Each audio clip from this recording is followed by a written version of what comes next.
ክርስቶስ ተንሥአ እሙታን አግዓዞ ለአዳም ሰላም ይእዜሰ ይኩን ሰላም ናይ ሰላም ናይ ምሕረት ናይ ይቅርታ ጎይታ ፍጹም ምሕረቱ ሰላሙ ዓዲሉ ነዛ ሰዓት እዚኣ ስለዘብፅሓና ክብሪ ምስጋና ንብፅሓዮ። ክቡር ወላዲና መልአከ አሚን ቆሞስ አባ ዘሚካኤል ናይዚ ናይ አቦታትና ጥንታዊ መንበረ መንግስት ቤተክርስቲያን ዋና አመሓዳሪ ዝተኸበሩ ሊቀ ሊቃውንት የኔታ አስካለ በረከት ውብነህ ኣብዚ ደብሪ እዚ ናይ ቅዱሳት መጻሕፍቲ መምህር ከምኡውን ኣብ ቅዱስ ፍሬምናጦስ መንፈሳዊ ኮሌጅ ናይ መጻሕፍቲ ሊቃውንት መጻሕፍቲ መነኮሳት መምህር ዝተኸበሩ መጋቢ አእላፍ ቀሲስ ተኣምራት ኣብ ሃገረ ስብከትና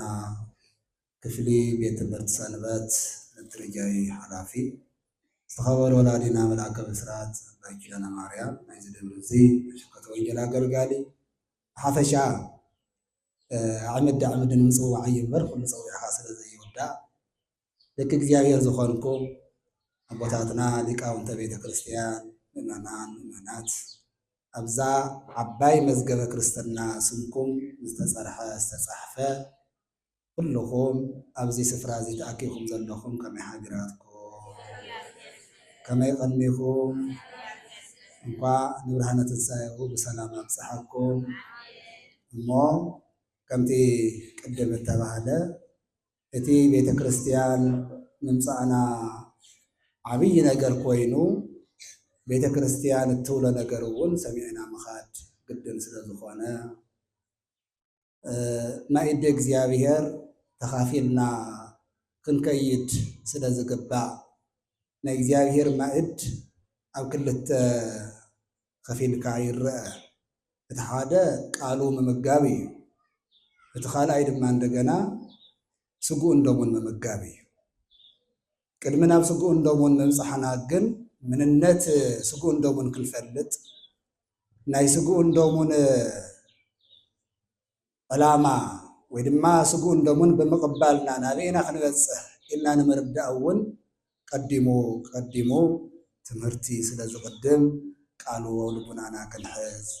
ኣብ ጉዕዞ ህይወትና እውን ብሕጉን ብስርዓቱን ክንነብር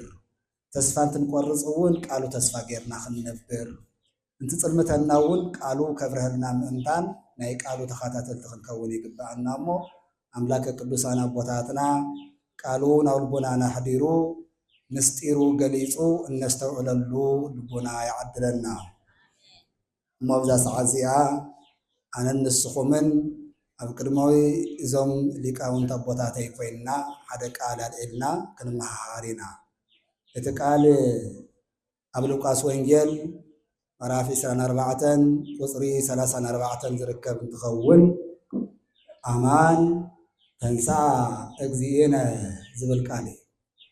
ጎይታና ብሓቂ ተስዮ ኣሎ። እስኪ እዚኣ በልዋ ጎይታና ብሓቂ ተንስዮ ኣሎ። እዎ ተስዩ እዩ። ተስዩ ከተሰና እዩ።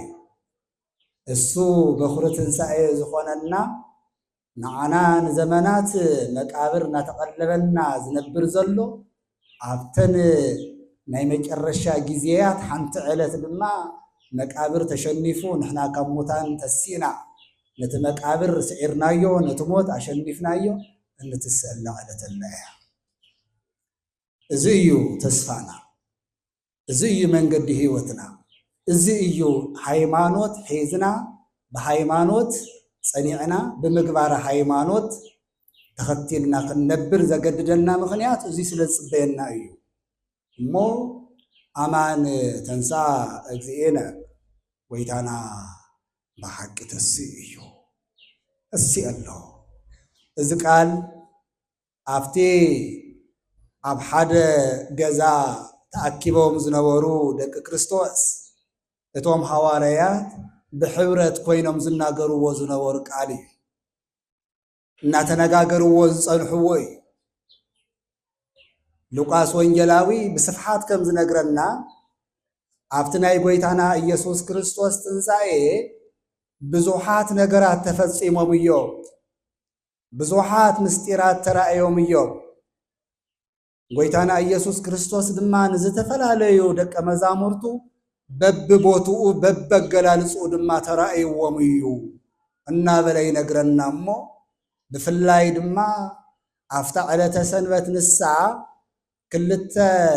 አርድእቲ ካብቶም 72 ሉቃስን ቀለዮጳን ተባህሉ እንታብኣቶም ኢሉ ወይ እተ ዕለተ እንዘ ይሃውሩ ክልኤሆሙ ሃገረ እንተ ርህቅት ኢየሩሳሌም እንተ ስማ ኤማሁስ ኣብ መንገዲ ኤማሁስ ኢየሱስ ክርስቶስ ንኽልተ ደቀ መዛሙርቱ ተገሊጽሎም እዩ። በታ ዕለተ ሰንበት ንሳ መድኃኔ ዓለም ክርስቶስ ዝተጸነሰላ ዕለትን ዝተሰላ ዕለትን ሓንቲ ዕለት እያ። ሰንበት እውን እያ 19 መጋቢት እውን እያ ጥንቲ ዕለታ። ስለዚ በታ ዕለት ንሳ ዝብላ ዘሎ በታ ሰንበት ንሳ ማለት እዩ። መድኃኔ ዓለም ክርስቶስ ሐሙስ ምሸት ሰዓት 3 ተታሒዙ ብእሱር ሓዲሩ ንግሆ ናብ መጋባእያ ፍርዲ ቀሪቡ ሰዓት 3 ድማ ተገሪፉ ካብ ሰዓት 3 እስካብ 6 ድማ መስቀል ከተሸከም ተባሂሉ 3-4 ዘይሽከምዎ መስቀል ተሸኪሙ እናተጎተተ ገሊኦም ንቅድሚት ገሊኦም ንድሕሪት እናሰሓብዎ እናወደቐ እናተስአ መስቀሉ ዝስቀለሉ መስቀል ተሸኪሙ ናብ ቀራንዮ ኸደ። ካብ ሰዓት 6 ድማ ኣብ መስቀል እስካብ 9 ሰዓት ተሰቂሉ ወዓለ። ልክዕ ሰዓት 9 ትኸውን ተሎ ድማ አባ አማሐፅን ነፍስየ ውስተ እዴከ ኢሉ ድማ ቅድስት ነብሱ ካብ ቅዱስ ስግኡ ብፍቓዱ ነብሱ ፈለየ። ነብሱ ናበይ ከደ? ናፍቶም ን5500 ዘመን ብስቃይ ብመግዛእቲ ዲያብሎስ ኣብቲ ሲኦል ዝሳቀዩ ዝነበሩ ነብሳት ወሰበከ ሎሙ ግእዛነ ነፃነት ኣወጀሎም። ነፃነት ኣወጀሎም። ተጽበይዋ ዝነበሩ ተስፋ ድሕነት ተፈጺማ አንቱም ኣብ ሲኦል ዘለኹም ውፁ በሎ እለ ውስተ ሲኦል ጻኡ። አንቱም ንዘመናት ኣብ ግብርናተ ዲያብሎስ ወዲቕኩም ዝጸናሕኹም እንሆ ታሕሪት ዕለት ልማዓንቲ ተፈጺማላ እሞ ትና ኣዳም ዝነገርክዎ ተስፋ ተፈጺሞሎ እሞ ውፁ ኢሉ ብኣካለ ነፍስ ንነፍሳት ብኣካለ ነፍሲ ኸይዱ ንነፍሳት ሰበከ። መለኮቱ ምስ ነብሱ ብምዋሃድ ናብ ሲኦል ከይዱ ነፃነት ኣወጀ። ምእዋጅ ጥራሕ ኣይኮነን ንነብሳት ኣውፅኦም። ከምቲ ሙሴ ባሕረ ኤርትራ ከፊሉ እስራኤል ዘሳገረ ክርስቶስ ድማ ብኣካለ ነብሲ ናብ ሲኦል ከይዱ ነብሳት ባሕረ ሲኦል ኣሻጊሩ ናብ ገነት እተዮ። በቲ ሓደ ወገን ድማ ኣካሉ ብኒቆዲሞስን ዮሴፍን ተገኒዙ ድማ ናብ መቃብር ወረደ። ኣብዚ ድማ መቃብር ክልተ ሰባት ኮይኖም ቀበርዎ እሞ እቲ መቃብር ሓድሽ መቃብር እዩ ነይሩ። ካሊእ ሰብ ዘይተቐበሮ ዮሴፍ ኣርማትያስ ወይ ድማ ኣርማትያስ ኣብ ዝበሃል ዓዲ ዝነብር ዝነበረ ንኢየሱስ ክርስቶስ ዝትኽተል ዝነበረ ኣማኒ ጻድቅ ዮሴፍ ንባዕሉ ኢሉ ዝሃነጾ እዩ ነይሩ እቲ መቃብር ኢሉ ዝኣውቀረ ለርእሱ ንባዕሉ ኢሉ ዝሃነጾ እዩ ነይሩ። ኣብኡ ድማ ገኒዞም ከም ኩሉ ስርዓት ቀበርዎ። በዚ ምኽንያት እቶም ኣይሁድ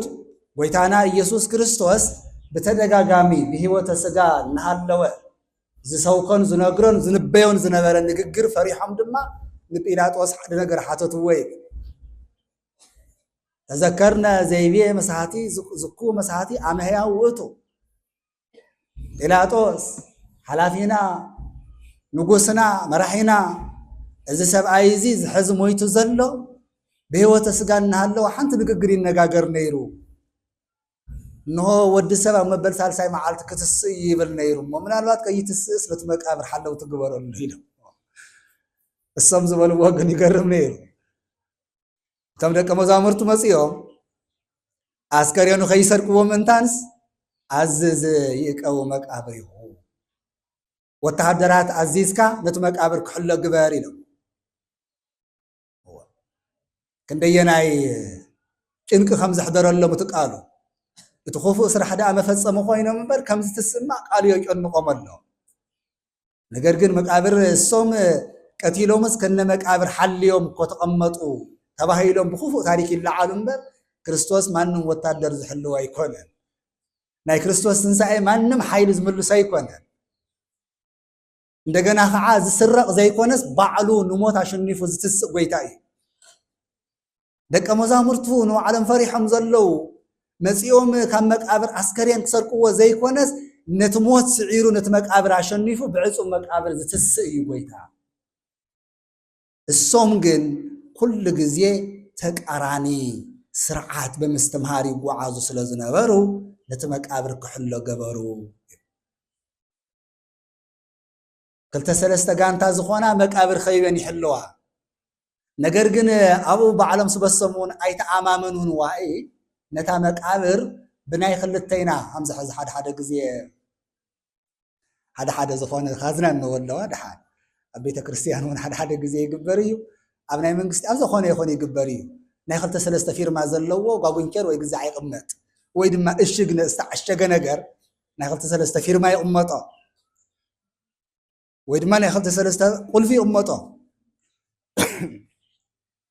በዚ ድማ ተጠራጢሮም እሶም ምትእምማን ስለዝኣበዩ ኣብ ውሽጦም ምትእምማን ስለዘይነበረ ነቲ መቃብር ብክልቲኦም ማሕተም ተሓቲሙ ብናይ ሊቃነ ካህናትን ብናይ ጲላጦስ ሓተምዎ ኢሉ ማሕተም ኣዕሪፎምሉ ቆሊፎሞ እንደገና ንውሕዳት ሰባት ዘይለዓል ዓብይ እምኒ ድማ ገጢሞሞ እዮም ከቲቶሞ እዮም እቲ መቃብር እዚ ኩሉ ግን እንትፍጸም እንተሎ ጎይታና ኢየሱስ ክርስቶስ ኣፍታ ዝበላ ሰዓት ግን ብሓይሉ ከም ዝትስእ የጨንቆም ኣሎ ኣፍታ ዝበላ ሰዓት ኣፍታ ዕለተ ሰንበት ኣፍታ ዕለት ንሳ ኢሉ ሉቃስ ወንጌላዊ ኣብ ዝነግረና ዘሎ ሰዓት ድማ ክርስቶስ ካብ ሞታን ብሓይሉ ብስልጣኑ ተስአ ዓብይ ተኣምር ድማ ተኸሰተ ኣብቲ ቦታ ነቶም እቶም መቃብር ዝሕልው ዝነበሩ ወተሃደራት ወኮኑ ከመ ዓብድንቲ ይብሎም ኣይሞቱን ግን ድማ ልክዕ ከም ዝሞተ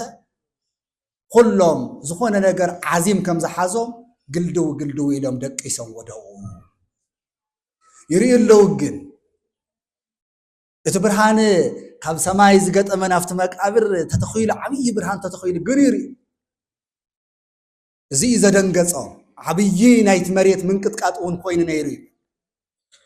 ዓብይ ምንቅጥቃጥ ኮይኑ ኣብቲ ከባቢ በዚ ተደናገጹ ወኮኑ ከመ ዓብድንት በድኒ ስርሑ ከም ዘይሰርሕ ተደናጊጾም ኣይምሮኦም ኣብ ዘይቋጻጸሩሉ ደረጃ በጽሑ ኣብዚ ሰዓት እዚ ከምቲ ልማደ ኣይሁድ ከምቲ ዕብራውያን ዝገብርዎ ዝነበሩ ከምቲ ስርዓት ኦሪት ከምቲ ሕጊ ኦሪት መሰረት እተን ብሓዘን ዝተጎድኣ ቅዱሳት አንስት ኣብ ዕለተ ዓርብ ኢየሱስ ክርስቶስ ኣብ መስቀል በቲ መሳምር ኢዱን እግሩን ተጣቢቁ ብግፍዒ ኣብኡ ዝረአያኡ ኩሉ መከርኡ እናረአያ ዝወዓላ ውሽጠን ብሓዘን ዝተጎድአ ቅዱሳት አንስት እቲ ሓዘን ከም ዘለወን ኮይኑ ነቲ ባህለ ኦሪት ወይ ድማ ነቲ ናይ ዕብራውያን ባህል ንምፍጻም ሽቶ ሒዘን ኸዳ ቀብኣ ነገር ግን ኢየሱስ ክርስቶስ ኣቀዲሙ ይተቀቢእዎ ሽቶ ኣብ ቤተ ስምዖን እናሃለወ ገና ኣብ ዕለተ ሐሙስ እታ ማርያም እንተ እፍረት እናበልና ንፈልጣ ስማ ኣቀዲማ ወዛቲሰ ገብረት ለዕለተ ቀበርየ እዚኣ ግን ኣቀዲማ እያ ቀቢኣትን ዘላ ከምቲ ካልኦት ኣብ ሳልሳይ መዓልቲ ኣስከሬነ መውፅን ዝቕብእዎ ከምኡ ኣይኮንኩን ኣነ ዝቕባእ ኣቀዲማ እያ ቀቢኣትን ዘላ ኣይተሰላኪዋ ኣይተዕንቅፍዋ ኢሉ ተናጊሩ ነይሩ ኣብቲ ዕለት እሱ ይሁዳ ብዛዕባ ክብሪ ኢየሱስ ክርስቶስ ከየጨነቆ ብዛዕባ ኣስራት ጥራሕ ዘጨነቆ እዚ ዓብይ እዚ ዋጋ ዘውፅእ ሽቱ ንምንታይ ይኸስር ኢሉ ትናገር ተሎ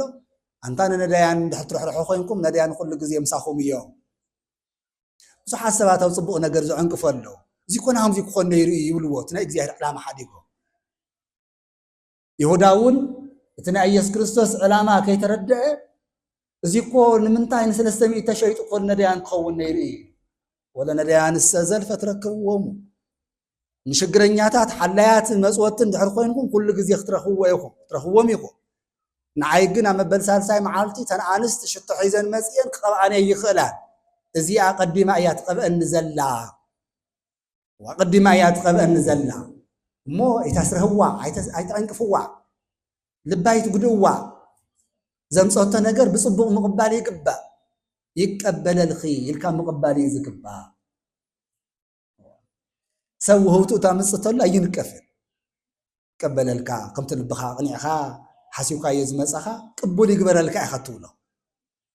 كمزي اندم غبركا يونا يبحال እግዚአብሔር ፈቀደ ገይርለንስ نحنا ينفلطون تمخنياتس ስለዚህ ነይቲ በዓል ምኽንያት ንዑ ንህዎ ናይ ተፈጻሚ ነገራት ኩሉ እትሱ ብዝሰርዖ ዓለም ዝጓዓስ ስለዚህ አይተሰልኪዋ ኢልዎም ነይሩ እዘና ቅዱሳት አንስት ለይትን ተኸዳ ነታ መቃብር ግን መኖ ይከስታ ለነ ለእም ነታ እምን መን ይግልብጠልና عقم دك أنستيو دك كما يتقلبت فلطينا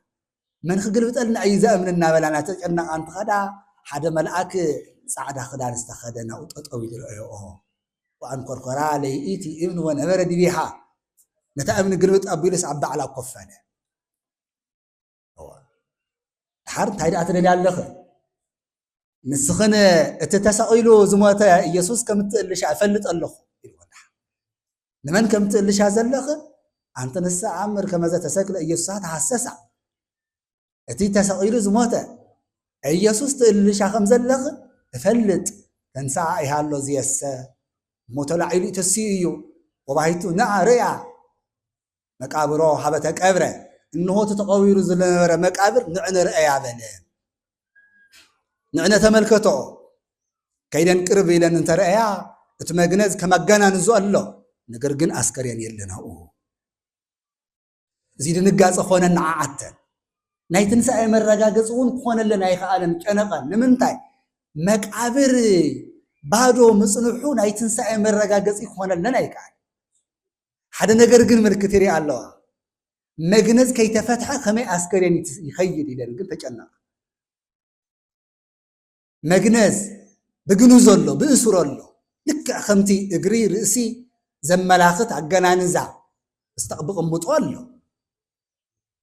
زيد ما عندنا أجنقنا عاتن اتملأك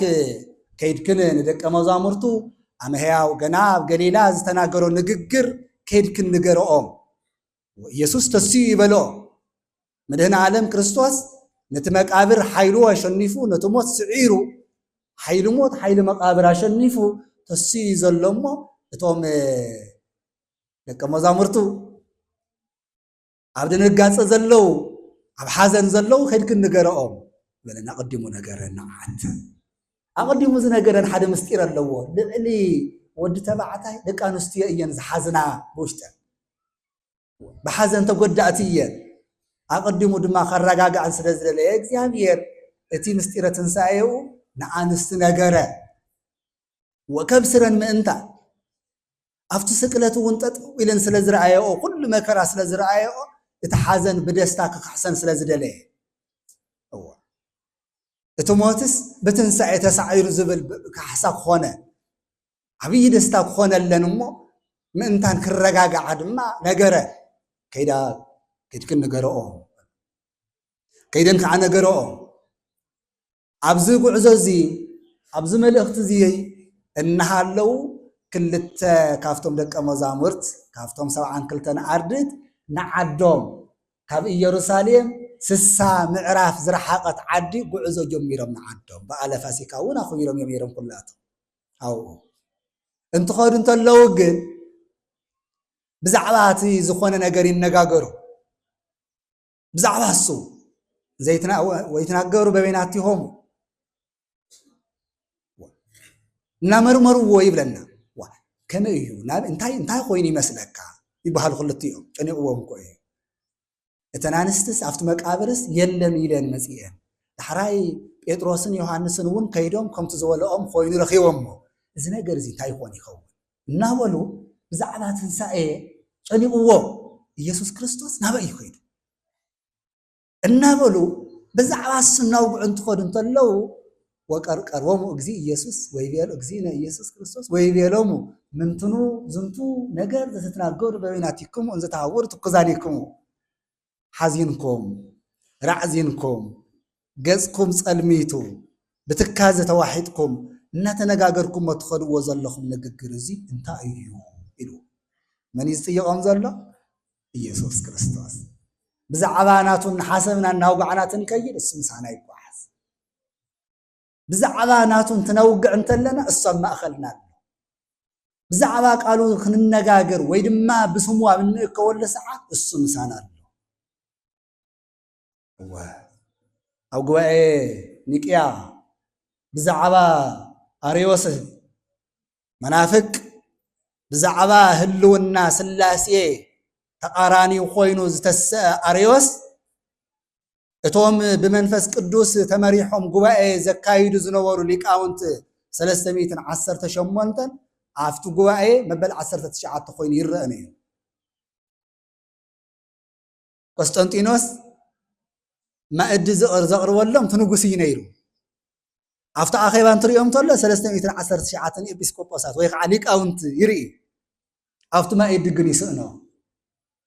319 ምግቢ ማእዲ ሰሪዑ እንተሰደደሎምስ ሓደ ምግቢ ይምለስ ናበይ ዳ ይኸይዱ ሓደ ሃይዳ ኮይኑ ዘይምገቦ ይብሎ ዳሕራይ መጨረሽኡ አይ ኣነ እዩ ዘይተረድአኒ ኮይኑ እምበር እዚስ ወልደ እግዚኣብሔር እዩ ማለት እዩ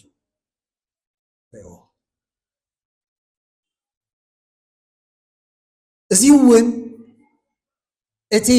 ኣብ ኩሉ ዝግበር መንፈሳዊ ጉባኤ እግዚኣብሔር ኣሎ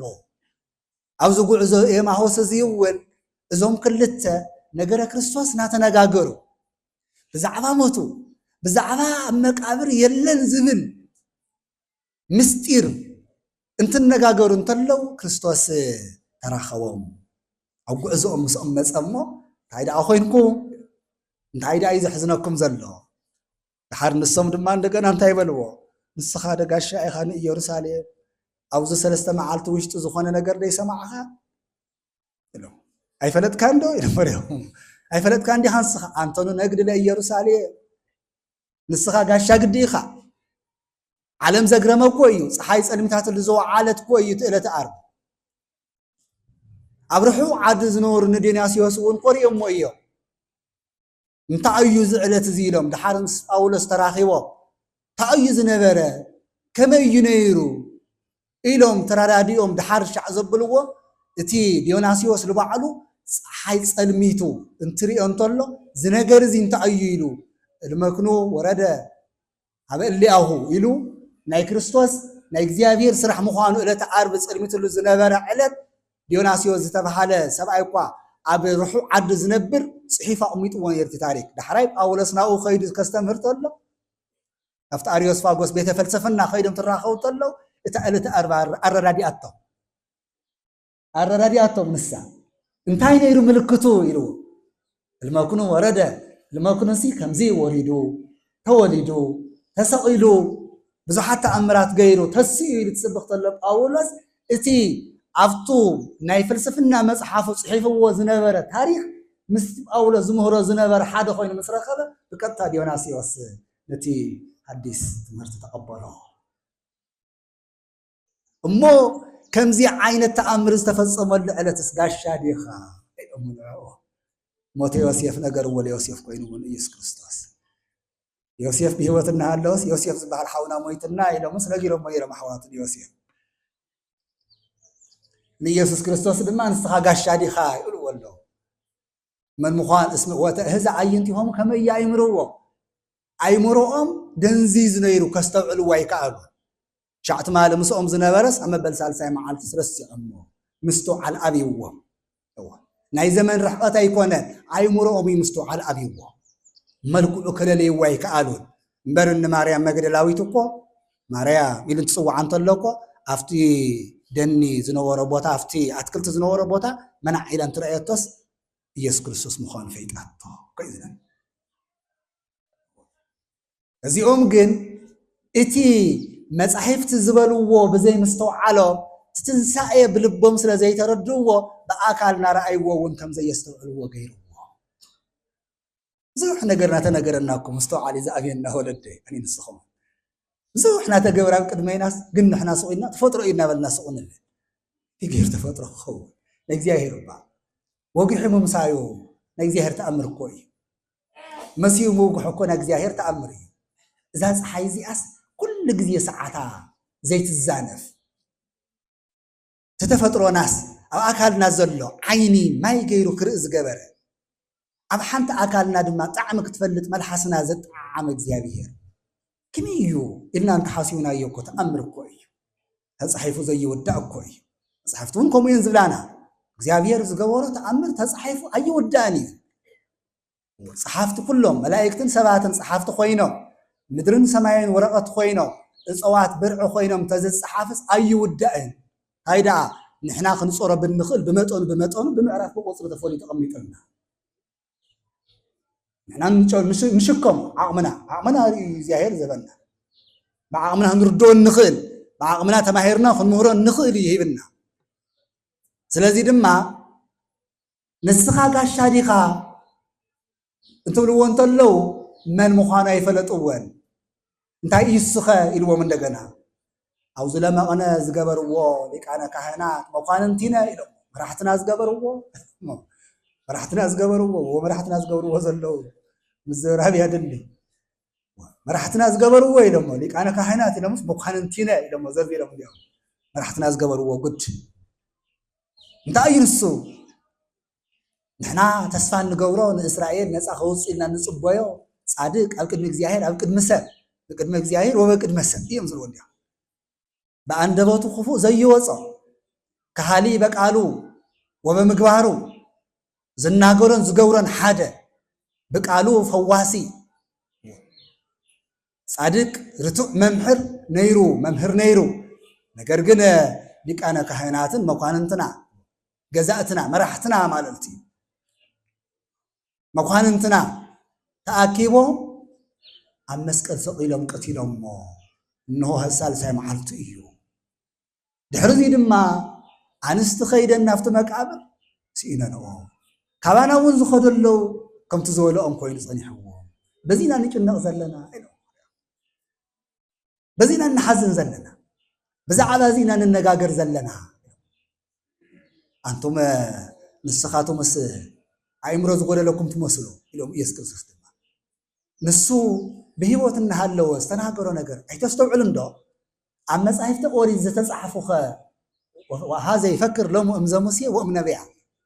موسيا زي صحفو نبيع زي تناقرو وو أبزا داقم 10 شمونت 10 حموشته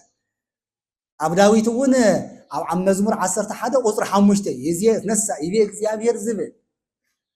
أبتنويت إسحاقياس ون 52 أو 52 10 كا 10 4 أو 53 كا 11 كا 10 خلته التصحف هيستوعلكم نديكم زلكم الصوم تزاي بلوه هيستوعلوه እግዚአብሔር ንህዝቡ በመጽሐፍ ይዝነግር ናይና አኹም ይብንታይ ዝምህረና ዘሎ በመጽሐፍ ቃለ ነብይ እግዚአብሔር ቅዱስ ዳዊት እውን እግዚአብሔር ንህዝቡ በመጽሐፍ ይነግር ይዝብ እቲ መጽሐፍ እናተወራረስናዮ በሊቃውንት እናተማሃርናዮ ብዝተማሃሩ እናተማሃርናዮ ክንምርሕሉ ተጻሒፉ እቲ ትንቢት እውን ክፍጸም ከም ዘለዎ ሰባት ከስተውዕልዎ ነይርዎም ከምዚሉ ትንቢት ከም ዝተነገረ አይትፈልጡ እንዲኹም በተወሳኸውን ኢልዎ እሱ ደቀ መዛሙርቱ አኪዋው ዝምህረሉ ዝነበረ ሰዓት ናሁ ናዓርግ ኢየሩሳሌም ወይ ህዝብ ሊቃነ ካህናት እነሆ ኢየሩሳሌም ክንድይብና ሊቃነ ካህናት እውን ክሕዝዎ እዮም ወይ ኩየንንዎ በሞት ድማ ክፈርድዎ እዮም ወይ ቀትልዎ ወይ ሰቅልዎ ወይ ቀትልዎ ወአመ ሳልስ ዕለት ይትነሳ ሰቂሎም ድማ ክቀትልዎ እዮም ኣብ መበል ሳልሳይ መዓልቲ ከዓ ክትስእ እዩ ኢሉ እንትናገር እንተሎ ባዕሉ ኸ ኣይተስተውዕልን ዶ ኢሉ እዚ እውን ኣብ ወንጌል ማቴዎስ 10 ካብ ቁፅሪ 18 እስከ 19 ተጻሒፉ ዘሎ ከምዚ ኢሉ ከም ዝተናገረ ኣይተስተውዕልን ዶ ኢሉ ንሶም ግን ተሓዘን ከቢልዎም ስቕ ኢሎም ሰምዕዎ ነበሩ እዚ ድሕሪ መዋሉ ሕልፍ ኢልዎም ጉዕዞ ጀመረ ኢየሱስ ክርስቶስ ንቅድሚቶም ድሓርታ ኢሎም ወነሶ ናበይ ዳኢኻ ጋሻ ኢኻ ትመስል ሕዚ እስመ መስየ ወተቆልቆለ ፀሓይ እነሆ ፀሓይ ዓራርቦ መሲኡ እዩ ዘሎ እሞ ምሳና እንዲሓደር ምሳና ሓደር እስቲ ምሳና ነበርንዎ ኣለና ኣምላኽና ንኢየሱስ ክርስቶስ ሕዚ መሲዎ ሰብ እናኸደ እናረኣናዮ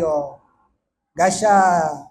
እንግዳ እግዚኣብሔር ኢኻዋ ገዛና ዕርፍ ዝብል ሰብ እኒኦ ደሎም ኣሎ ዶ ብፍላይ ኣብ ከተማ እንነብር ሰባት ኣሕድሩኒ ስለ እግዚኣብሔር ኣሕድሩኒ ገዛ እግዚኣብሔር እዩ ኢሉ ከምቲ ናይ ኣብርሃም ኣቦና ጋሻ ተቐቢልካ ምሕዳር ኣሎ ዶ የለን እንታይ ኮይኑ ኹፉኣት ነቲ ፅቡቕ ስራሕ ከልኪሎሞ ጋሻ ኢልካ እንተሕደርካዮም ሓሪዶምካ ዝኸዱ ሸፋቱ እናመፁ ኣብቲ ገጠር እኳ ይሕሽ እዩ ትብኡ ዝጓዓዝ እውን ኣብቲ ገጠር ብዙሕ ሽፍታ እውን የለን ሕዚ ኩላ ዓለም ትባላሸላ እያ ዳሕና ትበሃል መንደር የላን ካብ ቤተ ክርስቲያን እስካዕ መንደር ኩሉ ፀላኤ ሰንያ ዝፍትኖ ዓለም ኢና እኒሄና ነገር ግን እዞም ሰብ እዚኦም ካብኣቶም ሓደ ነገር ዝገርም ነገር ምርሕ ኢሉ ምኻድ ምስ ጀመረስ መሲኡ እዩ ፀሓይ ቆልቁሉ እዩ ዘለዋ ፀሓይ ዓራርቦ ኮይኑ እዩዋ እንታይ በልዎ ምሳና ሓደር ምሳና እንዲሓደር ኢሎም እሱ እውን እንታይ ምልስ ኢሉ ምስኣቶም ክሓድር ናብ ገዝኦም ከደ ምሳና ይሕደር ኢየሱስ ክርስቶስ ናብኦም ምስኦም ከደ ኣብቲ ገዛ ከይዶም ማእዲ ኣቕረቡ እሞ እቲ ማእዲ ዘቕረብዎ ባሪኹ ቆሪሱ ሃቦ ልክዕ ትሱ ባሪኹ ዝሃቦም ማእዲ ጥዕም ምስ ኣበሉ ኣእምሮኦም ተፈቲሑ ኢየሱስ ክርስቶስ ምዃኑ ተገለጸ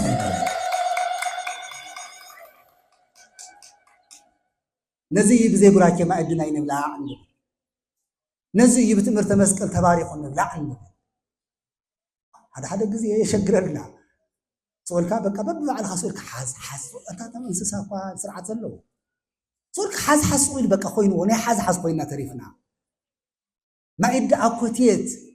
ናይ ምስጋና ማእዲ ስኢናዮ ኢና ዘለና ሎሚ ተባሪኹ ብክብሪ ዝቐርብ ማእዲ ስኢናዮ ኢና ዘለና ሎሚ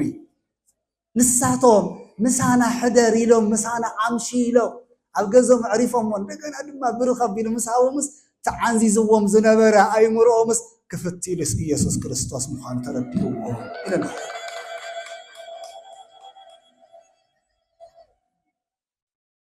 ሓደ ግዜ ናይ ባዕልኻ ፍልስፍና እናፈጠርካ ዘይተባረኸ ባይ ትውልኦ ትበሃል ተለስ እኽሊ እኮ ቅዱስ እዩ ወይ ዛምትኛ ትርጓሜ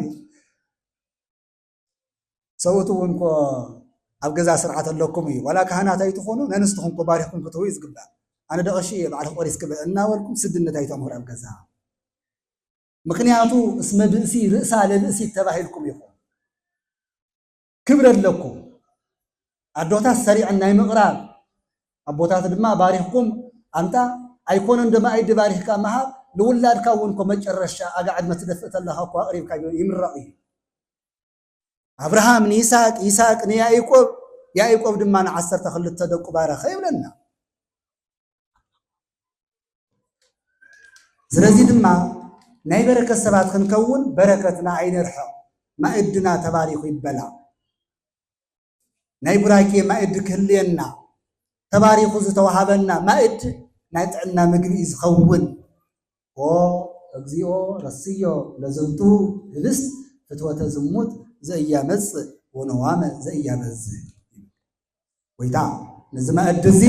ድቃስ ዘየብዝሕ ፈቃደ ስጋ ዘየምጽእ ግበርኦ ኣብ ፀሎተ ሰኣልና ገንዘብ ባሪኽና እንተበልዕናዮ እኮ ኣየበላሽየናን ኣየሕምቐና ናብ ሕማቕ ነገር ከውድቐና ይኽእልን ንምንታይ ኣብ ኮቴት ስለ ዝቐርበና ተባሪኹ ስለ ዝወሃበና እዞም ክልተ ደቀ መዛሙርቲ ርኢኹም ዶ ወለድና እንታይ እዩ ዝለና ዘሎ እቲ ቅዱስ ወንጌል ባሪኹ ምስ ሃቦምስ እንታይ ኾነው ኣእምሮኦም በረኸ ተኸፈተሎም እሞ ንኢየሱስ ክርስቶስ ተረድእዎ ድሕሪ ኢየሱስ ክርስቶስ ድማ ተሰወሩ ካብኣቶም ተሰወረ እዛ ማእዲ እዚኣ ጥዑም ምስ ኣበሉ ዓብዪ ነገር ስለ ዝኾነ ግዜ ምውሳድ ስለ ዘይግብኦ ደቂስካ ስለ ዘየሕድር ናይ 60 ምዕራፍ ለኣክል እንደገና ተመሊሶም ኢየሩሳሌም ኮኑ ተሰውጡ ሰውያ ኣሻዕ ተመሊሶም ኮኑ ኣብ መንፈሳዊ መልእኽቲ ታኪት ስለ ዘይግባእ ክንዲ ትንሣኤ ዝኣክል ዓብይ ብስራት ሒዝካ ምድቃስ ስለ ዘይግባእ ተንሥኡ ኢሎም ክናገሩ እንተኸዱ ተመሊሶሙስ ወረከብዎሙ ለዓሰርቱ ወአሐዱ ወለእለ ምስሌሆሙ ዘይብሉ ህቡረ ኣማን ተንሥአ እግዚእነ ከምዚ እናበሉ ረኸብዎም ንሳቶም ከዓ ተንሥኡ ኢሎም ከምስሩ ተኸዱስ ተንሥኡ እናበሉ ጸኒሖም እግዚአብሔር ዝተመስገነ ይሁን። እዚ ብስራት እዚ ኮነ ኣብ ኢየሩሳሌም እቲኦም ብስራተ ትንሣኤ ሒዞም እንትመፁ እቲኦም እውን ተሒዞም ጸንሑ ተንሥኡ ርኢኹ ሓደ ነገር ጠፊእካ ወይ ዝኾነ ይኹን ጠፊእካ ተሳኢኑ ተባሂሉ መንዘር ትጭነቕ ተሎ በቲ ሓደ ቦታ ተረኽብያ ዝበሃል ዘረባ ትመፅእ ክንደይ ይሐጉስ ኣይኮነን ዶ ናይ መድህነ ዓለም እግዚእነ ኢየሱስ ክርስቶስ ካብ ሞት ምትሳእ ዝኾነት ኣቕሓ ጠፊኣ ትትረከብ እውን ክንደየናይ ከም እንሕጎስ በዓልና ንፈልጦ ኢና ስለዚ ብስራተ ትንሣኤ ሒዞም እንትመፁ እንታይ ፀንሖም እንደገና ትንሣኤ ብስራተ ትንሣኤ ፀንሖም እንታይ እናበሉ ኣማን ተንሥአ እግዚእነ ወአስተርአዮ ለስምዖን ጴጥሮስ ጎይታና ብሓቂ ተስዮ ኣሎ ንጴጥሮስ ተራእይዎ እዩ ክርስቶስ ካብ ሞት ምትሱ ሰለስተ ነገራት ንጥቕልሎ እቲ ሓደ መቃብር ብዕፁ ተስእ መቃብር መልአክ እዩ ዝኸፈቶ እምበር እንትትስእ እንተሎ መቃብር ኣይተኸፈተ ብህቱም ድንግልና ተጸኒሱ ብህቱም ድንግልና ከመተወለደ ብዕፁብ መቃብር ተስእ ትንሣኤ ሙታን እውን ካብ ዕፁብ መቃብር እዩ እምበር ካብ ክፉት መቃብር ኣይኮነን እንድሕር ከምኡ ኮይኑማ ንሕና ትንትስእ መቃብር ምን ክኸፍተልና ከፋቲ መቃብር እንድሕር ዘድሊ ኮይኑ ንሕና ትንትስእ መናኸፈተ ክውዕል ክንደይ መቃብር ልካ ከፈትካ ትውዕል ከምኡ ኣይኮነን ምክንያቱ ሻው ሓይሊ መቃብር እዩ ዝሰዓን እዚ ጥራሕ ኣይኮነን እቲ ምስጢር እቲ ሻው ሒዝናዮ ንትስእ ሰውነት ዕፁብ መቃብር ዝኽልኩሎ ኣይኮነን ኣለኹም ዶ ተሻው ሒዝናዮ ንትስእ ሰውነት እንታይ ዝኽልክሎ ኣይኮነን ዕፁብ መቃብር ዝኽልክሎ መግነዝ ዝኽልክሎ ኣይኮነን ሓያል ሰውነት ሒዝና ኢና ንትስእ ይዘራእ ብሓሳር ወይ ትነሳእ በክል ሓዚልካ ትቐብሮ ባዕሉ ብሓይሊ ክትስእ እዩ ሓመድ መቃብር ከም ዘየሸንፎ ካብ ዘርኢ እንመልከቶ ሓረስታይ ታደቃ እኽሊ ታስርናይ ትኹን ታስገም ታደቃ እኽሊ ዝዘርአ ሓመድ እዩ ዝፅዕና በቲ ድጉሪ ገይሩ ግልብጥ እናበለ እናሓረሰ ሓመድ እናገልበጠ እናፀቐጣ እዩ ዝኸይድ ዳሕራይ መናፍሓረና እያ ትወቅል ዘላ ሓይሊ ስለ ዘወሃባ ንሕና እውን ከምኡ ኢና ነታ ብልዕለይና ዝወድቕ ሓመድ ነታ ብልዕለይና ዝዕፆ መቃብር ስዒርናዮ በዓልና ክንወፅእ ኢና እዚ ንስነቕ እዚ ንዕጠቕ እዚ ንእመን ኣብዚ ምድሪ እዚ ዓብዪ ተስፋና ንሱ እዩ ዝሕዝ ዘለናዮ ዓለም ኣይኮነን እዚ ሕዝማ ኣየናይ ደሲትና ኢኮኖሚኡ ድዩ ሓድነቱ ድዩ ፍቕሩ ድዩ ጥዕንኡ ድዩ እንታይ ሓጒስና እቲ ፍጹም ደስታን ንፅበዮ እኳ ኣብቲ ንየዋይ ዓለም እዩ ስለዚ ጎይታ ኢየሱስ ክርስቶስ ብህቱም መቃብር ተንስአ ሓደ ናይ ትንሣኤ ምልክት ካልኣይ መግነዙ ከም ዘለዎ ብእስሩ ተረኸበ ካልኣይ ምልክት ሳልሳይ እንታይ ብኣካል ደቀ መዛሙርቱ ቅዱሳት ኣንስት ብገሃድ ረኣይዎ ፈለጥዎ ምስ ኣቶም እውን ማእዲ ሰሪዑ ተመገበ ኣብ ማእድና እግዚኣብሔር ይሃብ ናይ ምስክርና ናይ ማእድና ምስክር ኮይኑ ማእድና ባሪኹ ናይ ዘለዓለም ሂወት ክንረክብ ኣይሙሮና ዝበርሃሉ ማእዲ ክህልወና እግዚኣብሔር ዝባረኾ ማእዲ ይሃበና ለዚ ክርስቶስ በዚ ትንሣኤ እዚ በዚ ምስጢር እዚ ተጋህደ እምበኣር ከስሕዚ ነኽብሮ ዘለና ኣማን ተንሥአ እሙታን እናበለት እታ ቅድስቲ ቤተ ክርስቲያን ትንሣኤ ተብስሮ ዘላ ክርስቶስ ተንሥአ እሙታን ብዓብዪ ሃይሊ ወስልጣን ብዓብዪ ሓይልን ስልጣንን ክርስቶስ ካብ ሞት ተስአ እናበልና ብስራት እንወሃሃወ ዘለና እዚ ምስጢር እዚ ዝሓዘ እዩ ከም ቃሉ ተራ ጌርና ከየንለምዶ ተራ ንግግር ኣይኮነ እንታይ ደኣ ዓብዪ ምስጢር እዩ እንታይ እዩ ዓብዪ ምስጢር ሞት ዝስዕር ጎይታ ሞት ዝሰዓረ ሞት መቃብር ዘሸነፈ መቃብር ስዒሩ ንመቃብር ኣሸኒፉ ዝተስዕ ንዓና ድማ ብስራተ ትንሣኤ ዘብሰረና ከምቲ ቅዱስ ጳውሎስ ኣብ ቀዳማይ ቆሮንቶስ መልእክቱ 15 ካብ 20 ጀሚሩ ወይዜኒ ክርስቶስ ቀደመ ተንሥኦ እምኩሎም ሰብ ሙታን ኖ ክርስቶስ ካብ ኩሎም ሰብ ሙታን ቀዲሙ ተንሥአ እስመ በአሐዱ ብእሲ ኮነ ሞት ወበካልኡ ብእሲ ኮነ ትንሣኤ ሙታን በቲ ቀዳማይ አዳም ሞት መፀ በቲ ካልኣይ አዳም ዳግማዊ አዳም ኢየሱስ ክርስቶስ ድማ ካብ ሙታን ምትሳእ ኮነ ኩሉ ድማ ከምዚ ክትስዕ ይብል ወኩሉ በበስርዓቱ ኩሉ በበስርዓቱ ክትስዕ ቀዳሚ ክርስቶስ ተንሣእ እዩ መጀመሪያ ክርስቶስ ተስዩ ካብ ብድሕሪ ድማ እንደገና እለ በክርስቶስ አና በክርስቶስ አሜንና እንነብር ኩላትና በርግጽ ኩላትና እንትስይና አጣኑ ጻድቃኑ ምትስና ይተርፈና ነገር ግን ገዛና ግን ነወይን ክኸውን ይሻው ማለት ነገር ግን ታና እግዚአብሔር ገዛ ታና ክርስቶስ ገዛ እታ ምእንታና ክብል መከራ ዝተቀበለላ ገነት ክንወርስ ስለተጸዋዕና ግን ናፍታ ክርስቶስ በኽሩ ኮይኑ ተስኡ ዝለየባ ወይ ዝኣረገላ ቦታ ናብ ክንድይብ ግን ናይ ክርስቶስ መንገዲ ክንኽተል ይግባእ እዚ እዩ ናይ ትንሣኤ በዓል ትሕዝቶ እዚ እዩ ናይ ወርሃ ትንሣኤ እዚ እዩ ኣብ ዘመነ ትንሣኤ ክንነጋገሮን ክንመሃሃረሉን ዝግበአና እዚ እዩ በዚ ምኽንያቱ እዩ እምበኣርከስ መንግስተ ሰማያት ጥዕምቲ ገዛ እያ መንግስተ ሰማያት ሓዘን ዘይብላ ዕርቃን ጽምዓት ጥሜት ዘይብላ ገዛ እያ እናተባሃለት ዓርብ ረቡዕ ከይተረፈ ተሰዓይር ሕዝብላ ጽይሎ ህየንታ 50 ህየንታ 40 ብሎ 50 ኣይተዋሂላታል ለሓደ ጽይሎ መጽሐፈ መብልዕ ዝበሃል ኣሎ መጽሐፈ መብልዕ ማለት ኣብ መጽሐፍ ኣይተጻሕፈን ግን ጽይሎ ሰባ ዝፈጥርዎ መጽሐፍ ኣሎ ህየንታ 40 ብሎ 50 ድኾነ እያ ይናልካ ጽልካ ሓሞ ኣይኮነ ፍሉይ ምስጢር እዩ ዘሎ ኣብ ዘመነ ትንሣኤ ናይ መብልዕ ናይ መስተ ግዜ ኣይኮነ ዓርብ ረቡዕ ዘይብሉ ንምንታይ ንስሓ እውን ኣብዚ ግዜ ዘይወሃብ ንምንታይ እዩ ንሕና ድሕሪ ትንሣኤ ሙታንስ ኣይንብድልን ንሕና ንክርስቶስ ያውስ ኣይንብድለን ናይ ጽድቂ ዘመን ኢና ንነብር እዩ እኮ ማለት እኮ እዩ ተንሲእና ናብ ክርስቶስ ገዛ ምስ ኣተናስ በደል ዝበሃል የለን ኢልና ኮይና ሕዛብ ዝሕዚ ስግዳን ጾም ጸሎት ዘይንወሃበሉ ንስሓ ዘይንወሃበሉ ወርሃ ትንሣኤስ ናይቲ መንግስተ ሰማያት ኣነባብራ ዕርውን ወይ ከዓ ምልክት እዩ ዕርውን ኣረቦን ኣቐዲሙ ዝተዋሃበና መረዳእታ እዩ ኣዋቲኻ ግን ካብ ዝተፈለየ ጣዕሚ ኣለዋ ስለ ዘይጣዕምናያ ግን ብዙሓት ሰባት ናብኣ ንምእታው ኣይንጭነቕን ስለ ዘይረኣናያ ይኸውን ኩላትና ወይ ድማ ብዝደንዘዘ ህይወት ስለ ንሓስቦ ይኸውን ነገር ግን ከምኡ ኣይኮነትን ገዛ እግዚኣብሔር እታ ጥዕምትን እታ ሕሪትን ገዛ ንሳ እያ ስለዚ ናብኣ ንምእታው ድማ ኩላትና ነቲ ናይ ክርስቶስ ትንሣኤ መሰረት ገይርና ኩላትና ተስፋ ትንሣኤ ሰኒቕና ኣብ ንትስእሉ ሰዓት እንታይ ሒዝና ክንጸንሕ ኣለና ቅዱስ ጳውሎስ ናብ ፊልጵስዩስ ብዝፀሓፎ መልእኽቱ ወእመሰ ተንሣኢክሙ ምስለ ክርስቶስ ህሱ ዘላኢሉ እዩ እንድሕር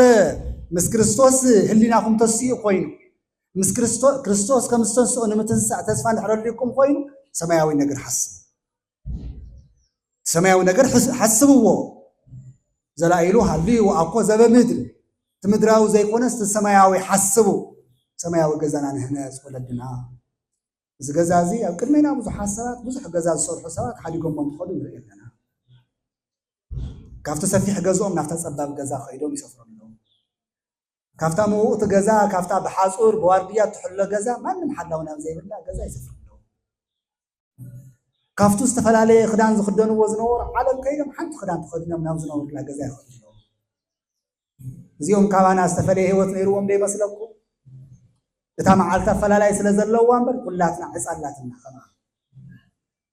ንሶም ጥራሕ ይወሰድዎን ንሕና ተዋሒስናዮ ኢና ፅባሕ ንጎኹም ፅዕበኩም ኢና ኢልና እዚ ኣብ ቅድመና እናሃለወ ግን ከመይና ንነብር ዘለና እቲ ቃሉ እንታይ ይብለና ኣሎ ንሕና ከመይ ንነብር ኣለና ግን ውሽጥና ምርኣይ ውሽጥና ንርአይ ዓርስና ንፈትሽ ጎረቤትና ምርኣይ ኣይኮነን ዝቕድም ናይ ጎረቤትና ሓጥያት ምእራይ ኣይኮነን ዝቕድም ኣነ ምንታይ እየ ዘለኹ ተለማዓንትና ተምሃርክዎ ዘርፈልኩ እታ ቤተ ክርስቲያን ትነግሮ ዘላ ንዓይ እንታይ እዩ ዝብለኒ ዘሎ ኣነ ምንታይ እየ እኒኹ ምስ ኣነነትና ንፍለጥ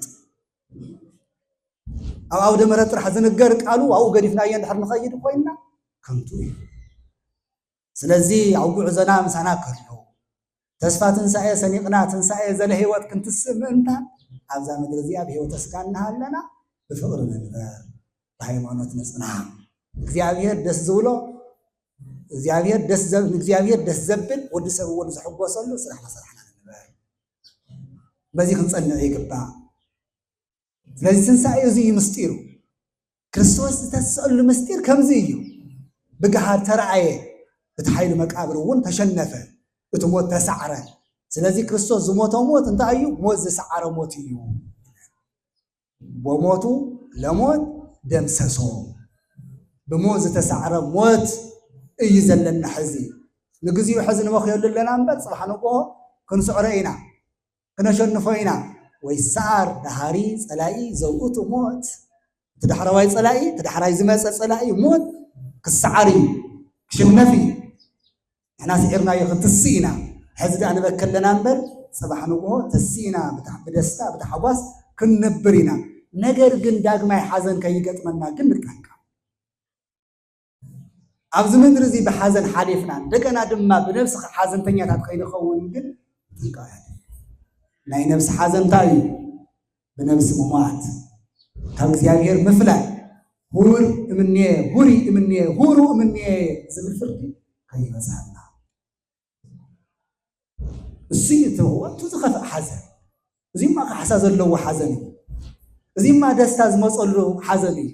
ዋኑ ወግን ብነብስና ዝመፀና ሓዘን ምጥንቃቕ የድልየና። ስለዚ ትንሣኤ እንትነኽብር ዘመነ ትንሣኤ እንትንዝክር እቲ ሰማያዊ ገዛና ሰማያዊ ደስታና እናሓሰብና ኢና እሞ ጎይታና ኢየሱስ ክርስቶስ ብሓቂ ኣይኮነን ተሲኡ ንኹላትና እውን ዝወደቐ ልቡናና የተስአና። መጀመርያ ትንሣኤ ህሊና ክህልየና ይግባእ። እንታይ ክንገብር? ንቃሉ መድመፅቲ ክንከውን። ቀፂልና ትንሣኤ ልቡና የድልየና እንታይ? ካብ ሓጢአተይ ተነሲሄ ካብ ወልፊ ወፂኤ ካብዚ ኩሉ ዝገብሮ ዘለኹ ብምሉእ ወፂኤ ናብ ንስሓ ክኣተሉ ዝብል ናብ ናይ ልቡና ትንሣኤ ክንበፅሕ ይግባእ። ትንሣኤ ህሊና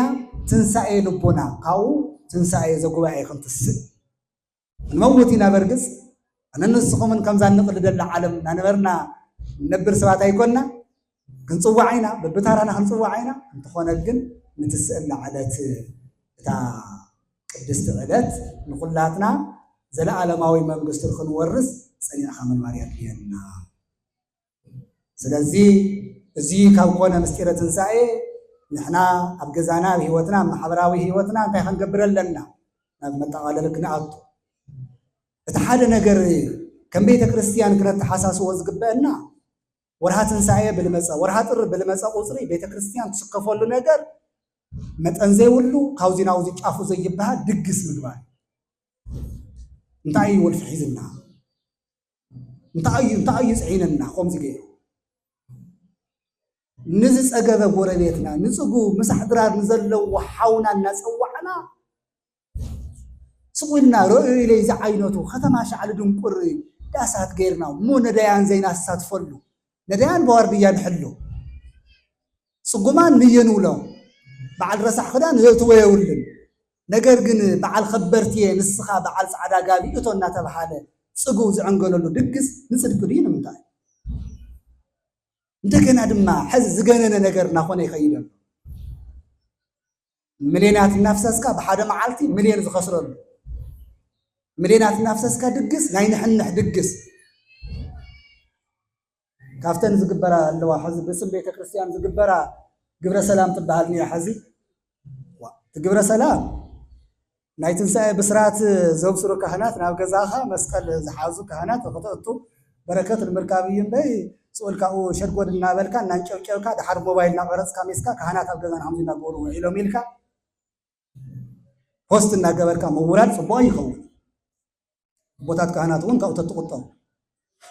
ባሪኽኩም ስኡልኩም ኣሁን ሰማያት ለጊምኩም ተትኸዱ እምበይ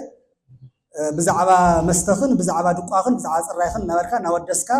ጭራኻ ነስነስ ነበልካ መዓል ተዝተርፍ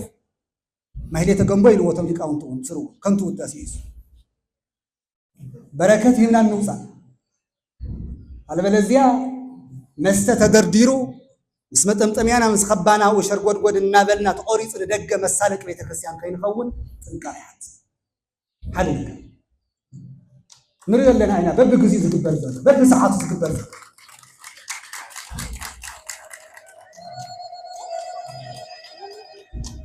ናይ በረከት ሰባት ክንከውን ይግባእ በረከት ክንህብ እምበር ንሕና ክብርና ክነዋርድ ኣይኮነ ክንከይድ ዘለና ነፍሲ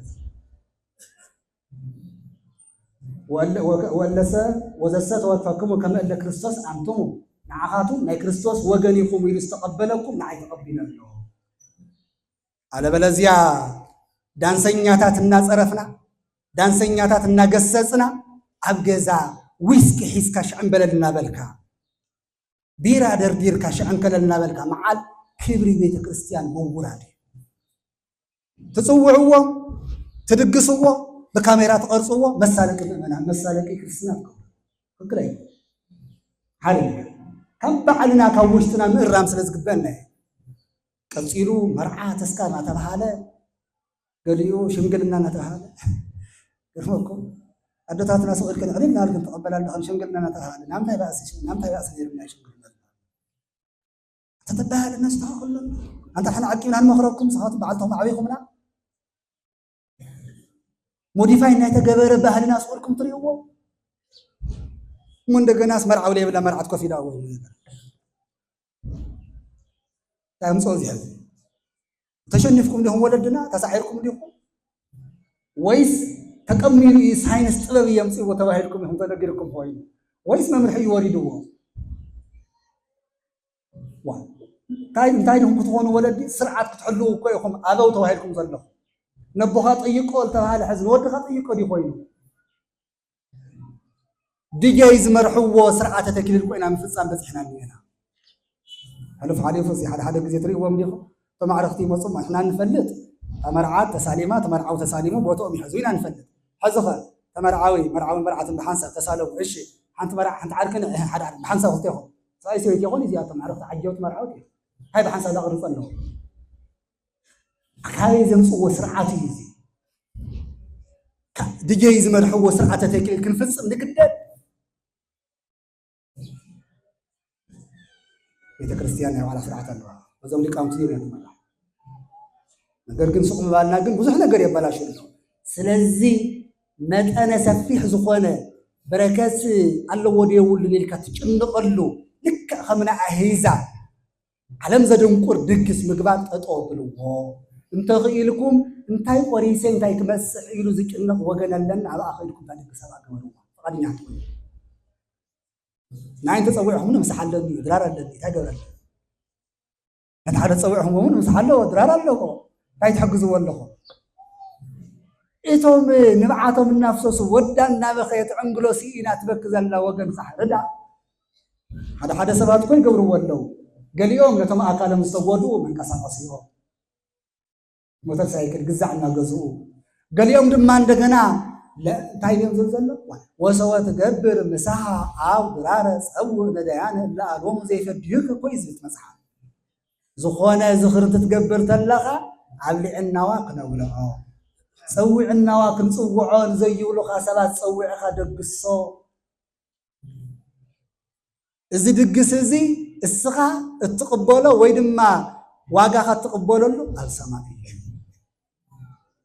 እዚኣ ሓንቲ ነገር ብደንቢ ኣብዙ ወርሃ ትንሳኤን ወርሃ ጥርን ብዝመፀ ቁፅሪ ካብ ክርስትና ስርዓት ልቂ ወፃኢ ዝኾኑ ነገራት ይፍፀሙ ይረኣዩን ስለ ዘለው ዓገብ ንብለና ብስርዓት ይኹን ኩሉ ምብላዕ ምስታይ ናይ ሓደ ክርስቲያን መለክዕ ኣይኮነ እንታይ ኢሉ ቅዱስ ጳውሎስ መብልእኒ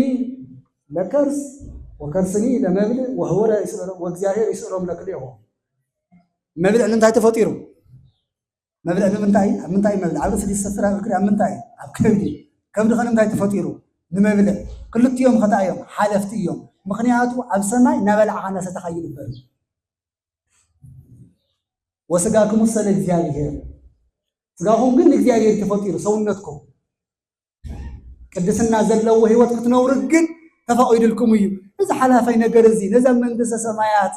ተመሊስና ዘይንምገቦ ምግቢ ዝዓለም እዚ ብመብልዕ ደም ደዋታት ኣይንኹን ስለዚ መብልዕ እናበልካ እንድሕር ኩሉ ግዜ ስግብግብትን ኮይንካ ናይ መብልዕ ተገዛኢ ኮይንካ ዘለኻ ናይ መስተ ወልፈኛት ኮይንካ እውን ከምኡ መስተ ዝገዝአካ ኢኻ ካብ ናይ ክርስቶስ ግዝኣት ወፂኻ ኣብ ናይ መስተ ተገዛኢ ኮይንካ ዘለኻ ስለዚ እስኻ ነፃ ውፃእ ካብ ኩሉ ናብ ናይ ክርስቶስ መግዛእ እቶ እዚኣ ንልመዳ እዚኣ ንሓዛ ንሕና ንነገር ኣለና ደቂ ካብ ምንጋር ሓሊፍና ምንም ገብረይኒ ሃዋርያት እውን ንሕና ንነግር ምንም ኣይንገብር ኢኖም ዝበሉና ፖሊሱ ዳኛው ባዕሉ ቃል ንሕና ግን ይግባእ ደ ይግባእን ኢልና ምንጋር ኣለና ካብታ ቀዲመ ዝነገርኩኩም ካብ ገዛና ጀሚራ ትግበር ምስትኽኻል ስለ ዝግባኣ መሳለቅያ ንኸውን ስለ ዘለና ክብሪ ቤተ ክርስቲያን ክብሪ ክርስቶስ ክሕሎ ስለ ዘለዎ ይብፅሐናን ይግበአናን ስለ ዝኾነ ንናገር ንምሕር ንግስፅ ከምኡ ትሰምዕና እውን ተስፋ ንገብር ተኣዊና ዲኹም ሰምዕና ዲኹም ተኣዊና ኢኹም ጽቡቕ ኣብ መጨረሻ ሓንቲ መጠቓለል ዝነግረኩም ለመቐነ ጫውጫው እናበለ ዝቐነየት ነገር ነይራ ብዙሓት ምእመናን ዝሓዘኑሉ ዝጓሂኑ እዩ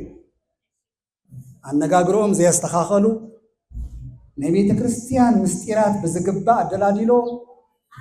እንታይ ክንገር እንታይ ክመሃር ኣለዎ ዘየስተኻኸሉ ስልጣን ስለ ዝሓዙ ወይ ጵጵስና ስለ ዝተሾሙ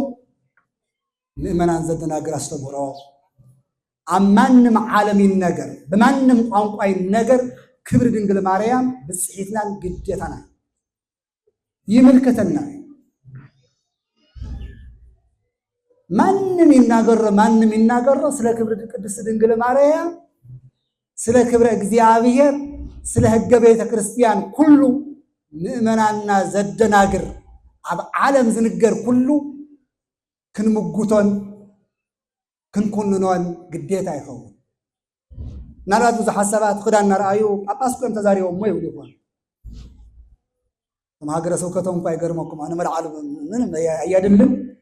ኣቦና የተሰሓሓትን ኢሎምስ ካደሞዝ ግዲ ከይትሰርፎም ፈሪሖምስ እቲ ሰራሕተኛ ተኣኪቡስ ኣቦና ዝበልዎ ትኽክል ኢሎምስ መግለፂ ኣውፅኦም ካብ ዝገርሞም ስሕተት ጌጋ ንስጥሮስ እውን እኮ ሊቀ ጳጳሳት እዩ ነይሩ ማኒ እውን እኮ ናይ 4 መናብርት ኣይኮነ እዚ ሊዮን ናይ 4 መናብርት ኣይራጌ ጸሎት ዓብይ ናይ ሮሚያ መንበረ ጴጥሮስ ላዕለዋይ ጳጳስ እኮ እዩ ነይሩ ክሕደት እዩ በማንም ይምፃእ ጌጋ እዩ በርግፅ ዝተገበረሎ ፅቡቕ ተኸም ምኻዱ ፅቡቕ እዩ ኣብ ውሽጥና እውን ከምኡ ዓይነት ሕትኽትኽ ዝብል እንተሃልዩ ብኡ ልክዕ ምሃር ቅድስቲ ድንግል ማርያም ቤዛዊት ኣይትበሃልን ዝብል ኣነጋግራ ስሕተት ናይ ክርስቶስ ቤዛነት ብደንብ ንፈልጦ ናይ ድንግል ማርያም ቤዛዊት ዓለም መበል ምክንያት እውን ንፈልጦ ወላይታ ኣምላክ ዝብል ቋንቋ ወላይታ ኣምላክ ዝብል ቃል እንትንሰምዕ እንታይ ክርስቶስ መና እዩ ወይ ድማ ዝብላዕ ምግቢ እዩ ድንግል ማርያም ድማ መሶብ እያ ኢየሱስ ክርስቶስ ፍረ እዩ ድንግል ማርያም ድማ ነቲ ፍረ ዘቕረበት ዛፍ እያ ሓረግ እያ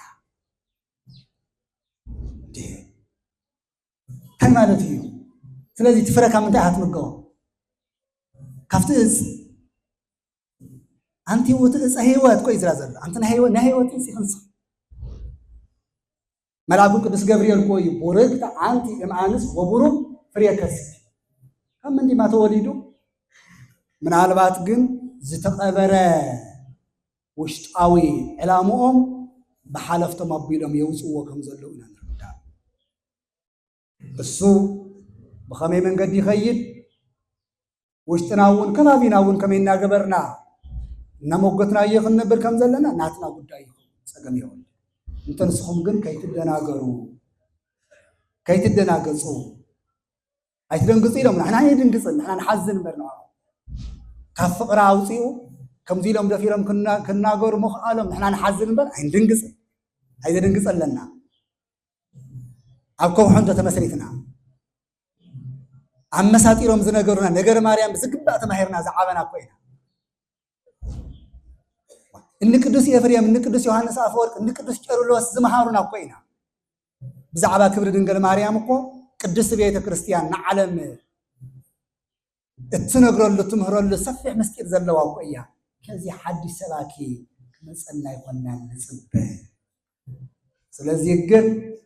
በብግዚኡ እንመሃሮ ትምህርቲ መቼም አዓድና ሊቃውንት ብዙሕ ነገር ወርሃ በዓል ቅድስት ድንግል ማርያም ተኣኪብና ክንመሃር ከለና ኩሉ እናስተውዓልና በቲ ዝነገረና ፀኒና ክንነብር ኩሉ ግዜ ዝመፁ መደናገርቲ ሓሳባት ብምልኦም ካፍቱ ፅኑዕ መሰረትና ከየነዋውፅና ሓደራ እናበልኩ ገዲም ካብዚ ዝተረፈ ሊቃውንተይ ወለደይ ዝጎደለ መሊኡኹም ዝጠመመ ቃኒዕኹም ክትእርምዎን መልእኽቲ ክተመሓላለፉን መድረኽና ኣኻትኩም ክበኩም ቃሉ እናተኸታተልኩም እናድመፅኩም ዝፀናዕኹም ወለድና ኣሕዋትና ደቅና ምእመናን እግዚአብሔር ይባርኩም እግዚአብሔር ይቀድስኩም